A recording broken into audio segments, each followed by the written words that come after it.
Palantir's biggest bull analyst continues to like Palantir, but some are taking a second look, thinking trouble is brewing because of the price target at least. So let's cover the news first, but I'll give my thoughts as well afterwards. So essentially, Dan Ives continues to have an outperform rating for Palantir. However, he kept his price target of $75 reiterated. So it's no secret that Palantir has been a monster performer for 2024 and continues to hold its place even trading into the last few days of the year as of this recording. And being called the AI darling, even if folks are still looking at the hardware side of things with NVIDIA, Palantir has been that one pure software play that keeps being brought into the conversation as a big benefactor of the upcoming AI spending acceleration. Now, the smoking gun a lot are pointing to is that one of the top bull analysts, Dan Ives, who gave $75 a price target, is still the same, and is keeping that even if he has that outperform rating here, noting he still expects AI spending to ramp up significantly within corporate budgets, of course, so for the enterprise side of their business. Palantir seems to be the name he believes that they will flow their CapEx spending towards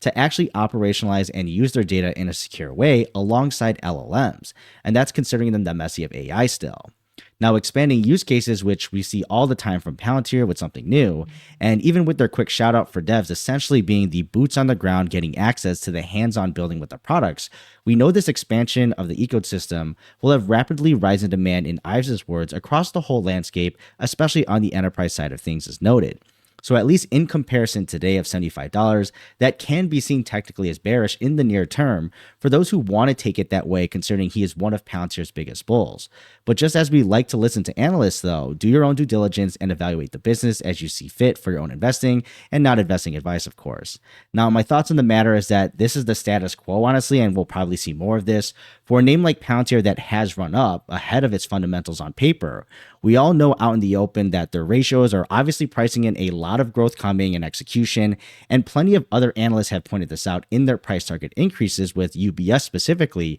recently putting an $80 price target that was immediately met here, even though that was their target for about a year.